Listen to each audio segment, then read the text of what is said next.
Hello, everyone. I'm delighted to welcome you to the latest edition of GGNA's Thought Leadership Series. Today's webinar is titled Safeguarding Your Independent School Through Strategic Fundraising, and our guest star is Snyder from CASE.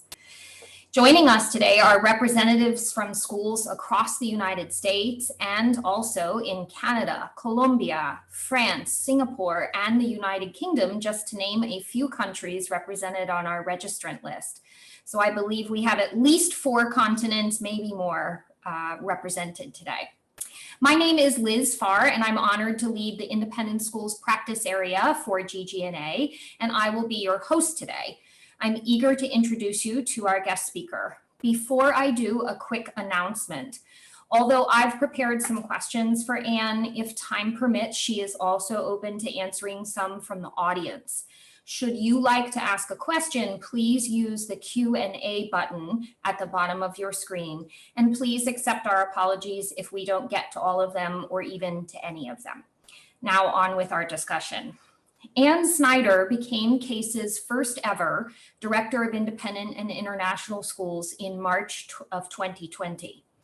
She previously served for 7 years as Director of External Affairs and Enrollment at Stuart Hall School, a pre-K to grade 12 co-ed day and boarding school in Staunton, Virginia. In addition, she worked in communications and alumni relations positions at several organizations serving independent and international schools prior to Stuart Hall. Anne is also an independent school alumna herself. Please join me in welcoming Anne, and thank you, Anne, for being here. Thank you for having me. I'm honored and delighted to be here. Thank you. So my first question is really about your role at CASE. Tell us about the role, what its goals are, what your position is about, what you're trying to achieve. Sure. CASE created this role. I guess the role was created in fall of 2019, just ahead of hiring me, obviously. And it was really to better serve the independent schools community. Having served that world for, gosh, almost 40 plus years, we'll say that, because the predecessor to CASE as it is now partnered with NAIS 50 years ago to bring us the CASE NAIS conference every year. But CASE recognized that independent schools, while there is tremendous crossover with higher ed and other types of educational foundations that we also serve, independent and international schools needed an advocate and a voice and someone to direct the operations and strategy within that sphere. And so that is what I'm here to do and what I'm really excited about. When I was at Stuart Hall, strategic partnerships, among other things, were a big focus of mine, and building sound business development strategies, which sounds kind of interesting at an independent school, but business development is something that is deep in my blood and I'm excited to be a part of. So that is essentially what I do for CASE. Everything from advising on content to, showing up and doing things like this, to thinking through problems with and alongside schools. I get to do a little bit of everything that touches the independent school sector right now. And as you said, I am an alum and loved my experience working in schools. So delighted to be able to stay at the 30,000 foot level and work on behalf of schools to ensure that they can advance their missions moving forward. Wonderful. Well, we're super glad on behalf of all schools everywhere. We're super glad to have you as our representative at CASE. So thank you for taking it on. And I imagine that March 2020 was a very difficult time to start a new job. It was an interesting time to start, for sure. An interesting time to leave my last school, which was not, I thought I will have gotten them through re-enrollment and most of the annual fund will have been wrapped up. March seemed like actually a pretty okay time to depart, given that there's no good time for a senior leader to leave a small school. But turned out it was not a great time to leave. So I'm still feeling a little guilty about that. But here we are, and a year into CASE, I'm loving this and loving that I get to talk to dozens of schools every week and hear about what's going on with them. Wonderful. So we connected over the article that you wrote for Independent School Magazine. And the spring issue of Independent School Magazine, an NAIS publication, was dedicated to fundraising. And for those on the webinar who have not yet picked up this magazine, read it, I highly recommend it. Again, it's entirely about fundraising in schools. And Anne's article, the advancement as a safeguard against future uncertainty, prefaced by disruption ahead, which we thought was kind of interesting, is a good read about the way that independent schools should be thinking about advancement to ensure that their strategic fundraising goals are going to be met and that the strategic health and sustainability of their schools will be secure. So, Anne, you contend in that article that many schools aren't currently set up to do that strategic work and may need to change the way that they prioritize and think about ensuring their long-term health. Why aren't schools thinking about advancement strategically typically? And how can advancement professionals, heads of school, school leaders on boards, how can they ensure a more strategic focus? And what are the perils if they fail to? Great question. When I say that schools aren't set up to do strategic work, it doesn't necessarily mean that they're not currently approaching their existing annual fund or their campaign or whatever they're working toward strategically. What I mean by that is that from a 30,000 foot perspective, I'm probably going to use that phrase a lot, so I apologize in advance for all these buzzwords we throw around, especially as independent school people. But from the highest, possible view, if we kind of take a step back and look, schools aren't set up to be as strategic as possible because we're not set up like businesses. And the problem is that we are ultimately businesses. Nonprofit, sure, for the most part, I would imagine most 99.9% of the schools on this call are likely nonprofit institutions. And yet we still have a payroll. We have to manage risk. We have customers, constituents who purchase our product every year and hopefully come back on a rolling basis and then give us money on top of that. So we are in fact businesses, and yet we're not really set up to do work as efficiently as possible. So it's hard to be strategic when we have these very siloed, very separate divisions of our organizations that are all ostensibly working towards similar goals and yet aren't working together on those goals. So when I say that we're not set up to be strategic, I mean that, number one, our advancement offices really aren't integrated. Especially in the US, because I know that we have people from all over the world talking or with us today, but in the US, when you say you're on the advancement model, as opposed to saying that you have a development office and an admission office, et cetera, it typically means that there's some level of integration there. CASE, broadly defines integrated advancement as a collaboration between alumni relations, fundraising, and communications. And that's well and good, but at a school, if you say that you're fully integrated, typically it means there's some sort of meaningful partnership with the enrollment office too.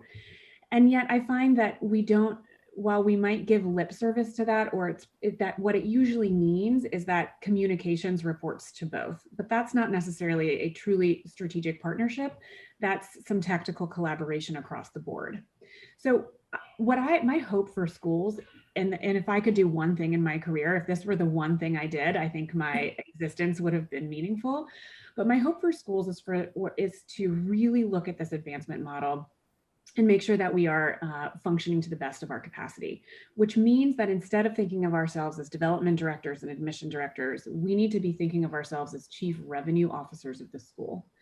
So we're not set up to do that because we don't talk about ourselves that way. And to some of us, it's a little repugnant to think about students as revenue, but they are. We talk about the net tuition revenue model. We talk about a per student level of giving, in the annual fund or in a campaign. And so we really do need to make a shift in thinking about business practice first, because if we don't, I think we're going to run a significant risk in the future. For example, let's think about why our tuitions continue to outpace inflation at a staggering rate every year. It's because of the number of new hires we've made. 40 years ago, there were that statistic is probably wrong, but 40 years ago, there were way fewer positions than we currently have. We didn't have school counselors. Well, thank God we have them now. That's a good thing. We didn't have directors of diversity, equity, and inclusion. Thank God we have those. Those are good things. We also didn't have as many IT folks or educational technologists. There were just not things in our world, in our networks that we hired for that we do today. So if we want to continue to provide outstanding services to encourage new hires in diversity, equity, inclusion offices, et cetera, we need to be really cognizant of the staff capital it takes to raise money and to generate revenue. And that's just a fact, because at some point there is a ceiling, there is a limit to which we can either raise money or charge tuition. And those are the only things that bring money into our school to pay for those salaries and to increase that staff pool. So the perils of not thinking strategically are that we end up putting our schools in a position where we can't make a strategic hire on the academic or on the cultural side of things because we end up being really administrative heavy. So when I argue for an integrated approach, in many ways, it's to reduce overhead costs, whether that's travel, whether that's positions. And I'm not suggesting we get rid of anybody on the revenue generating side of the school right now. But what I am suggesting is that we reduce the cost per dollar it takes to raise or to retain a student or to recruit a student so that we can continue to increase those revenue streams without netting on the negative side on the other end. So where I see schools just not quite set up, it's usually just that we have put newer, fancier language on practices that haven't meaningfully changed in half a century. I think it would be bold for all of us to change our title to Chief Revenue Officer. It really would be. It's not so exciting to talk to like the parent of a kindergartner and say, I'm the Chief Revenue Officer. So that's, I love it though. Yeah, I think that's why we maintain those different titles, because, you know, when I'm sending my 5-year-old to you, I want to know that he's going to be known and loved and nurtured, not that you want my money. But it's important for us internally to consider ourselves Chief Revenue Officers. Otherwise, our schools run the risk of not reaping what they need. Sure.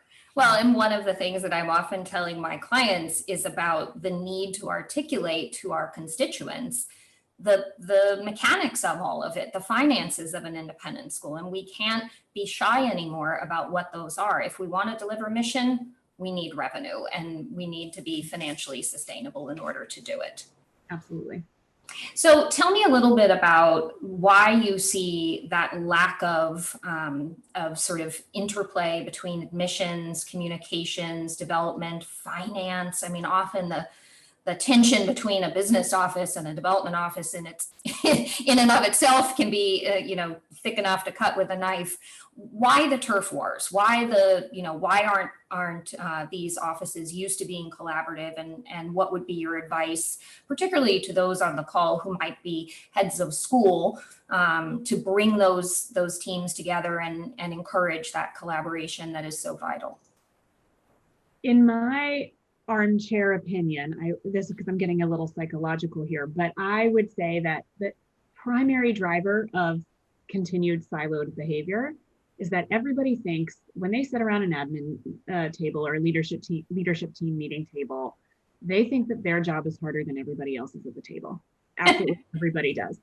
Admissions is sitting there going, "Are you kidding? We're on rolling admissions. We generate 90% of the money. All you have to do is ask for it." And then they look at the development director, and the development director is going, "All you have to do is read applications. Are you kidding me?" And then, and then the CFO is going, "I'm managing all this stuff and keeping us all out of hot water, managing risk and liability and making sure that our, CPAs are putting stuff in the right category so that we're not audited. I'm making sure that our investments are sound so that our endowment continues to yield and make budget." So almost everybody on the business end of the house. Oh, and then, if you ask the division director, the biggest problem in the world are the middle school parents, and why can't they just stop making demands of my teachers? And so everybody thinks that their job is harder than everybody else's. And the thing is that they understand, because we almost literally work on opposite ends of the buildings, campus, et cetera, we only get together that once a week, once every other week, whatever your leadership team structure looks like. And then we kind of report out for maybe an hour or sometimes 2 and sort of these god-awful, inefficient meetings. And we don't take time to understand what each other's pain points or key performance indicators are. So to an academic leader, as long as we have students sitting in the seats by, August 15th, when faculty get back to campus, well, they just don't think about that anymore. As an admissions person, formerly, the annual fund kept coming in. So I was just psyched that happened. I didn't have time to think about what's the relationship between the new students I'm bringing in and their capacity or potential as families, in our pool for the annual fund the coming year. So if you're only thinking about your finish line and how difficult your job is, then of course, you think your job is the hardest and you don't really have time or inclination to listen to anybody else's.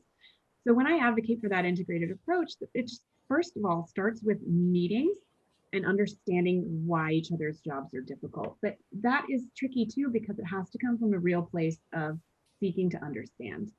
And I think the only person who can really ensure that happens is probably the head of school. So for heads who are out there, I'm sure, and I've done it and whatever, but there are key leaders at schools who bring an idea like this to the table and say, hey, what if? But if the head's not on board, it's never going to happen. And so the head needs to be that visionary, not only for the board and for the faculty, but for the business end of your school, so that you can truly advance your mission, whether that's through strategic enrollment or fundraising or financial management, whatever that looks like. But those offices have got to get together to first understand what those metrics look like. If anyone on this webinar doubted Anne's authenticity and that you have actually been around that table, the conversations that happen. Thank you for reminding me what they used to sound like. Of course, absolutely. It's still pretty fresh in my mind. And I worked with a great group of educators, but I think what opened my eyes to this was honestly when I made the transition from admissions to external affairs. And I had a great development director I was working with, and it honestly started with, we were a boarding school too. And so we had an admissions recruitment fair in North Carolina, and I was going to be in, Vietnam, and my associate director was going to be in Chicago. And so my development director looked at me and he goes, well, do you need me to go to the fair? I've got plenty of alums I can visit down there. And then he and I looked at each other and we were like, whoa, wait a minute, this could be really useful. I was more than happy to make some solicitations in Vietnam. He was delighted to go to North Carolina. Mm-hmm. And so from there, in a matter of 15 minutes, we started meeting regularly, looking at the calendar and looking at absolutely all of the responsibilities our two teams had across the board, recognizing that the skills it takes to convince someone to send their precious child to you to the tune of 60 grand a year and the ability to make a $25,000 ask are probably pretty similar. Mm-hmm. It's social connection, it's emotional intelligence, it's a lot of listening, and it's some follow-up and some good relationship management. And so if we could do one, we could do the other, and we had to maximize our travel budget and our resources with a small staff. And so from there, everything came from that. So an integrated storytelling strategy where our monthly themes for the school could easily be pivoted to be an appeal to alums of the, classes of 1980 and 85, or a news piece for current parents about the new smart boards in the chemistry lab and what they can do, or like a report out to the community foundation about how they gave us for those smart boards. So it worked in a number of different ways, primarily because our personalities were similar and we were both willing to help. And from that, it made me realize that so many other schools were not in that position. And what ultimately keeps them from being in that position is also personality. And so we have to make a choice in schools. Do we want to hang on so very tightly to the work that we do and potentially miss the forest for the trees? Or do we want to position our schools, particularly now in this perilous time when we have no idea what's coming around the corner, when everything has likely changed, even though all we want is for it to go back to normal? Do we want to set our schools up for success or don't we? And that's an important question that we need to ask. And I think we need to check our egos truly at that conference room door ahead of those meetings so that we can fully understand what are those challenges faced by the middle school division director. Why are those parents upset? How can our offices work together to mitigate that kind of risk? How can our offices work together to ensure that those same parents are showing up to the annual fund event in 2 weeks? Whatever it looks like, we've got to work together on the big picture things, because if we don't, these, especially our small schools, are not going to continue to thrive. I wholeheartedly agree. Before we move to our next question, I'm going to ask my colleague to chat the link to the Independent School Magazine and the link to Anne's article, so that those of you who are interested in hearing more from Anne in the written word can look it up. From that journal to another, it's time to get a little edgy here, Anne, in our conversation, a little provocative. So many of the people on the call, I'm sure, are familiar with the article in the April 2021 Atlantic called "Private Schools Are Indefensible." And if you haven't read it, I know Anne has read it, I have read it, but for those listening, if you haven't read it, the author's contention is that many independent schools have lost their way and are catering only to the most affluent parents and donors, and are making decisions based on who gives the largest contribution. So, Anne, here's your chance to rebut. off the record, on the record. What are your views on big donors driving decisions in schools? Well, great question, and thanks for the opportunity to chat about it. So the first and most important thing I would love to clarify from the article was a massive inconsistency, I should say, in the advancement section of the article, where the author Caitlin Flanagan says that she doubted the entire premise of annual giving. I think she called it the annual shakedown that is called the annual fund, something close to that. I'm paraphrasing, but it was a really choice phrase. And I found it staggering that it was allowed to be printed as such, because schools, particularly in the US, are set up on a roughly 85% tuition, roughly 15% annual fund basis, maybe with some auxiliary programs and facilities rentals revenue thrown in there. There's nothing to be doubted. It's how the budgets are created. It just is.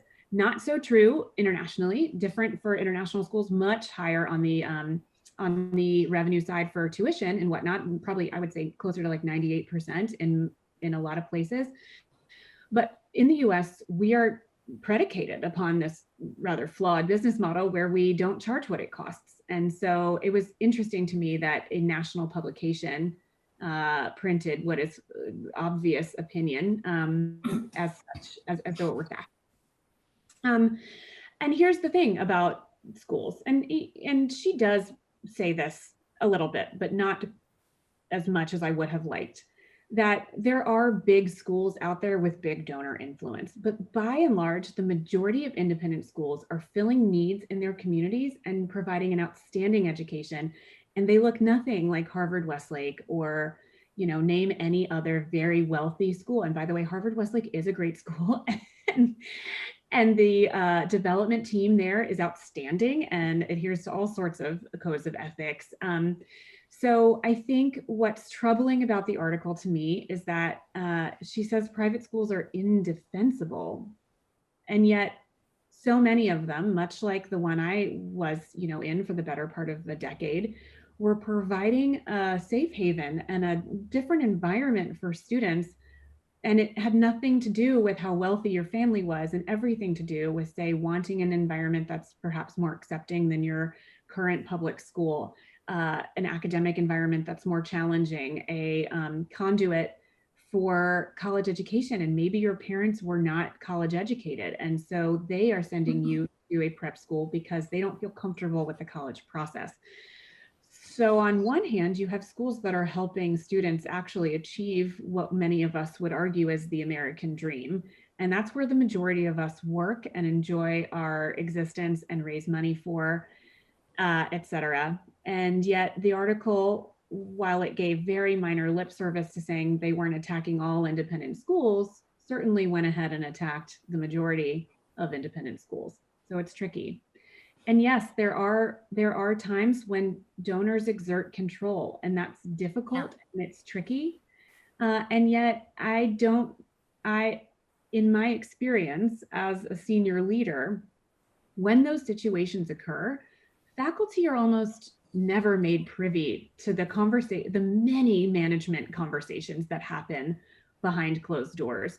So for someone who's a former faculty member to observe from the outside things that they perceive as truth and then write them down as fact is really tricky to me, because I would imagine that the majority of those leaders at those schools, heads, associate heads, chief advancement officers, et cetera, are probably having a number of conversations with those donors behind closed doors that the public will never understand or never be privy to. So I had a number of issues with that article, and I, in many ways, I just find it very sad and upsetting that that is her opinion. That said, are there flaws to independent school education? Of course there are. What's tricky about the article is that there are atrocities in our collective industry past with respect to diversity, equity, and inclusion, with respect to significant misogyny and elitism. Those things have been the case in the past. And at the same time, our schools are very much, I would say, by and large, trying desperately to move ahead into a future that embraces diversity, that celebrates difference, and that is educating a different kind of student. Like independent school kids are getting a fundamentally different independent education than even the one I got 20 years ago. And that's a good thing. And at the same time, teaching students how to have meaningful debate, how to engage in critical thinking, how to be outstanding writers, all of the hallmarks of really strong independent education are still there, but with say English curriculum that doesn't look strictly at the old white man canon. And those are good things. And so while that writer has a significant issue, I suppose, with this progressive stance that schools are taking, should we not take it? I don't think, it didn't make any sense to me. And I found it pretty inconsistent. But what sells are things that are inflammatory. And so we saw that article fly off the shelves. Right, exactly. And get forwarded around for 2 weeks straight. That was, well, and one of the things that I was most chagrined about was that it represented a very, very fine, echelon of schools that are so well funded, so financially healthy that they can have these kinds of problems. But the average independent school is doing hard work and really struggling to make all the the business model work. Well, and Inside Higher Ed was quick to write a rebuttal to that article too. I believe they were quoting, I might be wrong about this, but I believe they were quoting the Brown admission office as saying, yes, we do get a number of students out of these schools, primarily minority students and not all full pay kids. So yes, they're taking a lot of students out of independent schools, but they're also taking a lot of students out of independent schools who, regardless of whether they went to an independent school or to a public school, are coming in as students on scholarship. So the premise of the article that says they just take elite kids and send them to elite institutions, I think is fundamentally flawed, because that's not the entire case. Is it part of the story? Are there independent schools that feed right into Yale and Harvard? Of course there are. But it's not the full picture either. So if we take a myopic view of any type of institution and then write a very long article about it, you can certainly sound convincing. I'm just not convinced that it was the entire truth. Agreed. We're not going to share the link to that article. Only to Anne's. So before we wrap, I want to give everybody a warning that if you have a question, I'm on my last question, so now would be the time to add your question to the Q&A button if you'd like one asked. So my final question for you, Anne, is what is the one or two what are the one or two big questions that independent school advancement leaders, development leaders should be asking themselves right now if they want to have, this is a great time to be asking the hard questions, the big questions going into a summer, planning for FY22. What are the one or two big questions that you would encourage fundraising leaders to ask themselves? I think we need to be asking ourselves as schools, and fundraising plays a huge part in this, how can we disrupt now before disruption comes later? So there are ways that we need to change our practices. I mentioned that fundamentally flawed business model we enjoy here in the US and most of Canada, where, where we have to make up the difference every year through philanthropy. And that's a tricky one. So there are ways that we need to be strategically looking at that. I talk about that in the article a bit. One of those strategies is to forward fund the annual fund, which is controversial and not easy to pull off. But when you do, it means that you're budgeting with actual real and hard dollars. So for those of you still out there and still listening, it means that, if your annual fund is, call it $500,000 a year or whatever currency you're in, instead of budgeting that into this current fiscal year and then hoping essentially that it works out, you would raise money in fiscal year, say 21, that you are then budgeting in for fiscal year 22. That sounds like a no-brainer to anyone who's ever worked anywhere other than a US institution. For us, we budget a fake number on a spreadsheet every year, and then we hope against hope that it's going to come in. Now, obviously, we work pretty hard to do that. We make phone calls, we have meetings, we have pledges and movement strategies. There's a lot that goes into it other than hope. But if we can start to change some of our practices and move them into a more strategic direction, if there is another pandemic, God forbid, if there's a natural disaster, if there is something that happens, a strategy like that ensures that, unlike in March of 2020, when we were pretty sure that our annual funds weren't going to hit the mark because we had to stop asking for money for a period of time. And then depending on how long a break you took, then we unfortunately experienced the death of George Floyd right after that, and an entire social reckoning, during which time it was certainly unseemly to ask for money for an independent school that felt like a luxury. And so we missed the boat. If we instead are budgeted with actual dollars, then it means that the lag time between disaster and the next time we budget is an entire year, or most of a year. And so it allows us to make smart decisions. It gives us a padding rather than having to then pull from reserve funding or at the very 11th hour. So there are practices that we have to change. So we need to figure out how to disrupt before we are disrupted. And I would also include in that, what are we doing in terms of fundraising for the endowment? We always say that we're going to, but usually it gets big attention only when we have a huge capital project and we are, as part of a comprehensive campaign, raising money for the endowment, mostly to, maintain the science building or whatever it is that we're building. So I'm seeing a lot of schools right now pivot to pure endowment fundraising or financial assistance, which amounts to the same thing. So I do think we really need to think about, are we going to continue huge campaigns for what amount to depreciating assets? Or are we going to use that powerful donor base to move the needle within our budget over time, particularly as we, again, continue to outpace inflation with our tuition spikes? And as millennial donors and millennial parents are coming up, and we know that they are both a philanthropically complex generation, and they don't have the same type of disposable income as our parents did. We just don't. Neither the real estate market nor our position graduating into the global financial crisis nor anything else gives us that same kind of financial leg up that previous generations have had. So it's going to be harder to raise those annual funds from that generation, both because of capacity and also because of inclination. So I think we just need to be prepared for that now. If we're making smart decisions, if our institution size and aspirations match where that donor base and inclination is, then you're always set up better for success than hoping against hope that something will happen or change to your benefit.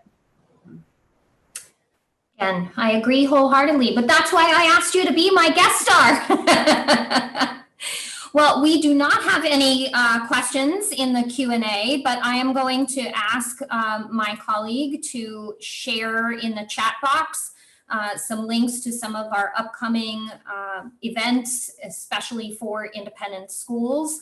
You can always find webinar announcements, trainings, thought leadership on our website, but webinars like this are always advertised under virtual events on our website.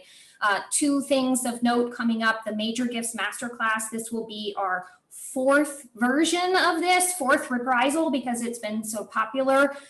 It is for heads of school, DODs, MGOs, advancement services staffers, over 3 days in mid-July. and it is limited. We cap that at 24 registrants because we want people to have a good time meeting others in the virtual environment, and attendees are divided into cohorts so that you can get to know other leaders at other schools. And then we're also reprising our campaign readiness seminar in August. Again, this is something we offered in April. We're offering it again for up to 5 leaders from the same school to give everyone the same vocabulary, the same expectations about what it means to be ready for a campaign for the planning period. So we encourage people to attend that as a group. It's $299 per school, and that is unlimited capacity. So I want to express my thanks to Anne. There was a question. Sure, go ahead. There's a question in the Q&A.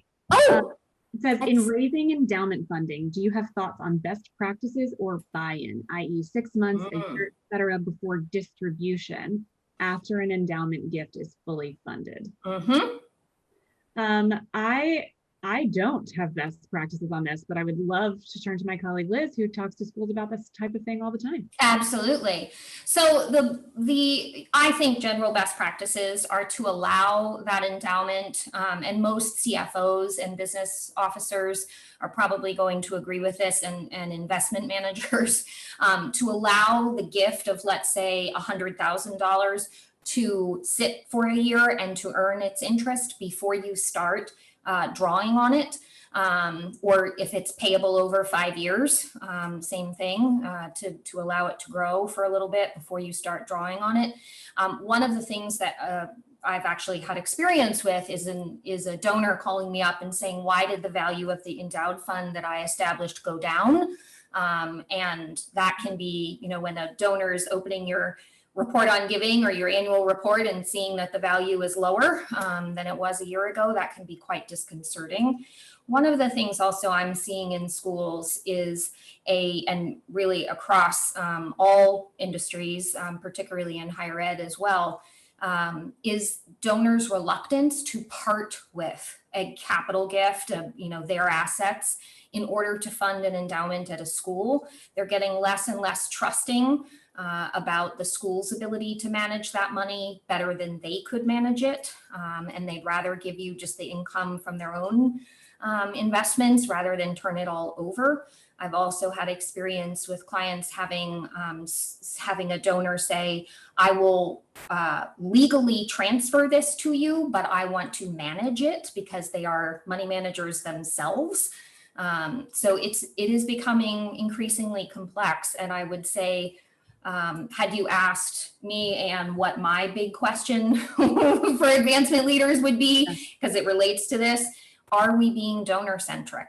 Are we meeting donors where they are? Are we allowing donors to make decisions about their philanthropy, and not in ways that the author of the article in The Atlantic suggests that, donors are running around like the Wild West and making all these demands, but are we as independent school advancement professionals helping donors find a way to support their passion at your school and to feel joyful about a gift that they make and to feel that it's making an impact they care about, rather than just meeting your budget, fulfilling your goal, giving on your deadline to your campaign. So it's essential that we be donor centric and we ask donors about what they want.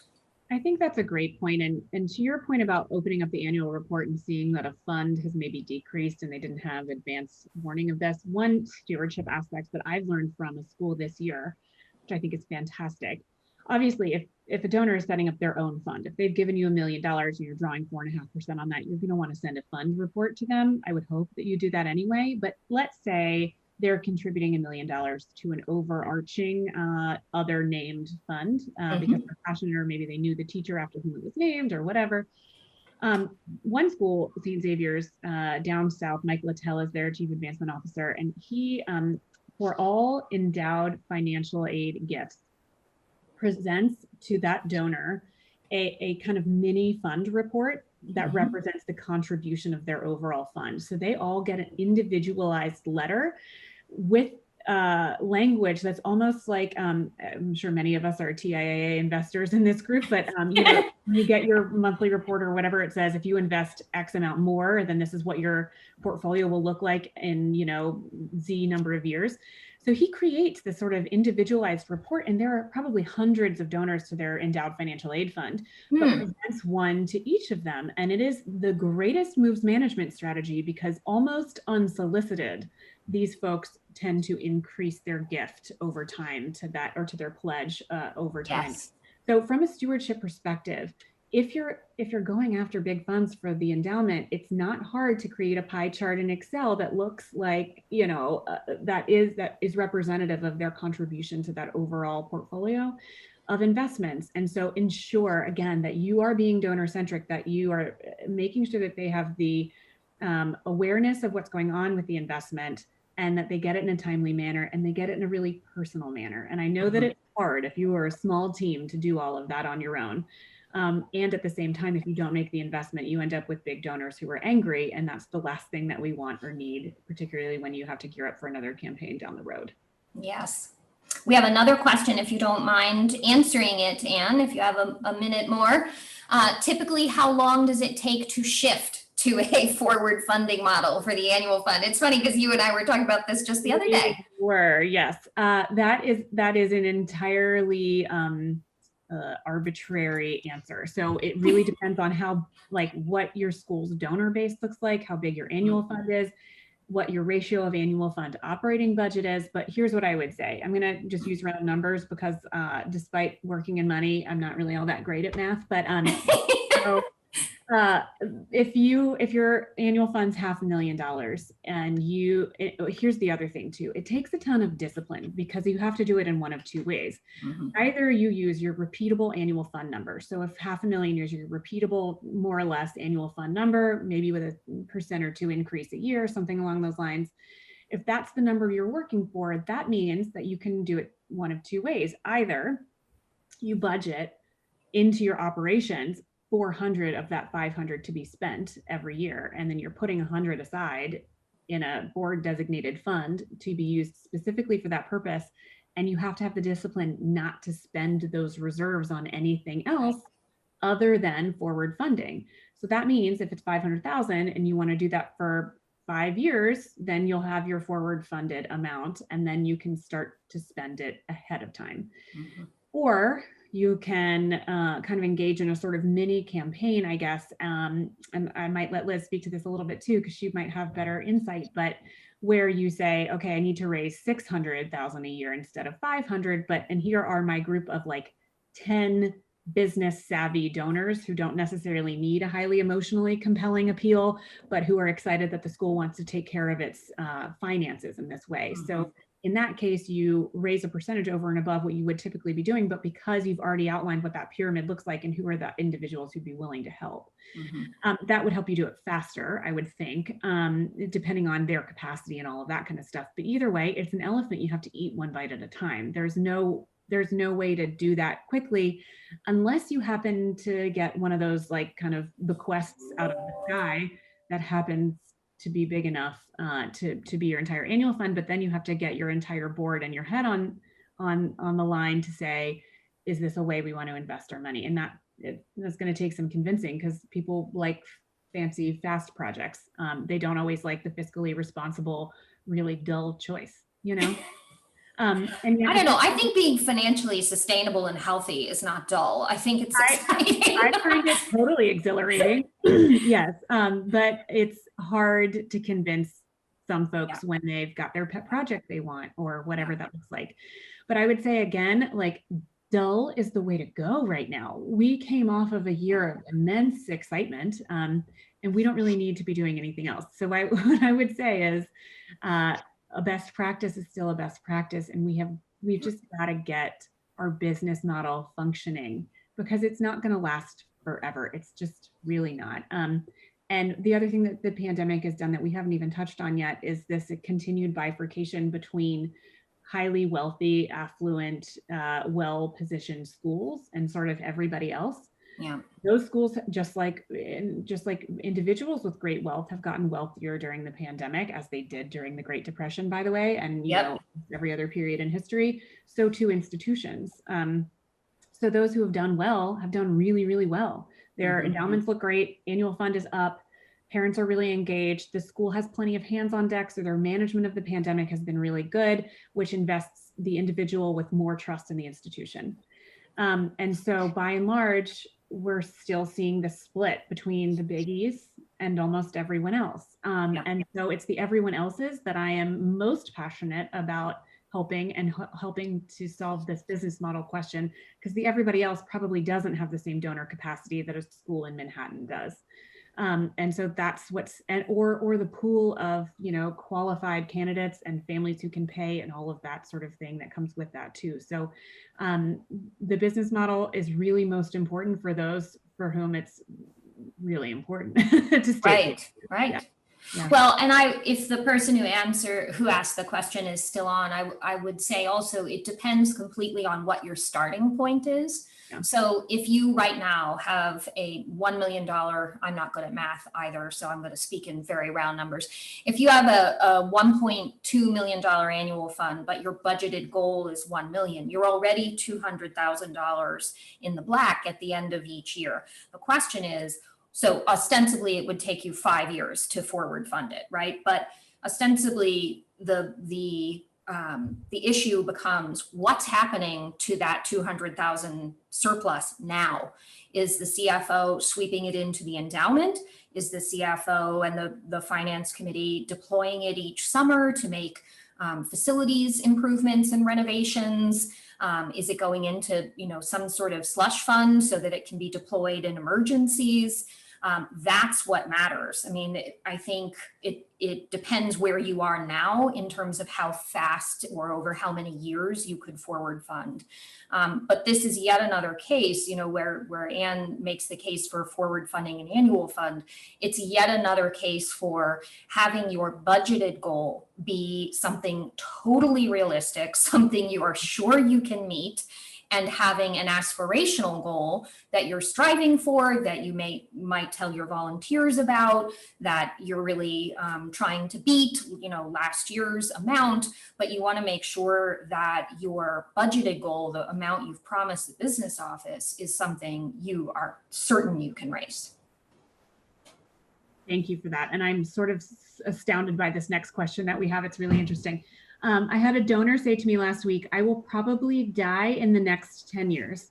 If I give $100,000, how can you ensure nothing will happen to our school? How would you have answered this question? It's interesting. I work with a higher ed client where a board member's husband asked this question and said, and the college is very financially sustainable, very healthy, $100 million in the endowment, more than that now, I think. And yet this donor said, I'm hesitant to make a gift because I'm not sure the college will still be here. And although that did not make sort of technical sense, it revealed something about that donor and sort of being frightened that although one would think an institution that's been around for 125 years, nothing will happen to, the world's a funny place. There are institutions, schools, colleges going out of business every day, sadly. And I think this is a question that donors are getting. I would say the net, the answer to that donor is, I can't promise you that, because you can't. But what you can promise is that the institution will be a good steward of the gift and will be, certain to use it in ways that will make the mission come alive, deliver on the student promise. But you can't guarantee that you're going to be there in 10 years. Yeah, I think that's exactly nail on the head. I would have said something like, I cannot guarantee that there's nothing that's ever going to happen to the school. I can't guarantee success. And yet what I can guarantee is that without gifts like this, then we certainly will not be successful. And so always be truthful and transparent, and then always take the opportunity for the emotional appeal at the same time. I don't know what you say in your major gifts 101, but that's always been my strategy. Well, and I think also that the fear and what I just mentioned about donors wanting to hold on to their assets and manage them themselves, the fear is that nothing is permanent. And I understand that on some level, but I think also it's important to remind a donor in that instance that this is a relationship between, positive leadership and governance of an institution is related to the finances. The stronger the finances are, the stronger the leadership will be, because you can attract and retain great leadership, and a board will want to be trustees of that institution. Once that puzzle starts to fall apart and you have finances that are troubling and inadequate, you start to have leaders who don't want to be a part of that institution's future. And then it becomes a vicious, self-fulfilling prophecy, in my view, where you get into a cycle where you've got bad finances, inadequate funding, and bad leadership that can't manage out of it. And that is, that's a huge reason to invest in schools on an ongoing basis to ensure that the governing and management leadership of the school will be strong. Absolutely. I mean, there's a reason why schools like Andover, Exeter, and Harvard Westlake end up with billion-dollar endowments. And it's because of that cycle of really strong financial management. And then, folks who leave the school and go off to great institutions do fairly well for themselves and come back and reinvest. It's not the only reason they're strong, but it is one reason why strong schools stay strong. And it's exactly right about the ability to retain talent. It's tricky. And the reason really good people leave smaller schools is generally because of frustration of everything else they see around them. And so I can't agree more with that cycle of leadership turnover. And unfortunately, leadership turnover is also going to be something that we experience a lot in the next few years, not necessarily because of the fault of the institution, but because the pandemic has made people really tired. It's really hard to have that on your shoulders, particularly at boarding schools where kids are literally living, next to you. The level of liability and fear that has been in our community has been truly exhausting. And so it's another thing we have to consider, and that has nothing to do with money and everything to do with circumstance. But that is something as advancement folks that we need to keep our eye on, because donors are going to start asking those questions too, and about the whys and the wherefores of heads transitions and associate head transitions, et cetera. On that charming note. Well, I'm glad for everyone who joined us today. I do hope you will continue to attend GGNA webinars, read our thought leadership pieces. Thank you again, Anne, for being our guest star and sharing your wisdom, and more than that, your passion and your enthusiasm for schools, your experience, which is so clear, again, so authentic. I know you've been around that admin table. And we're so grateful, and thank you again. And I wish everyone a great rest of the week. Take care, everybody. Thank you for having me.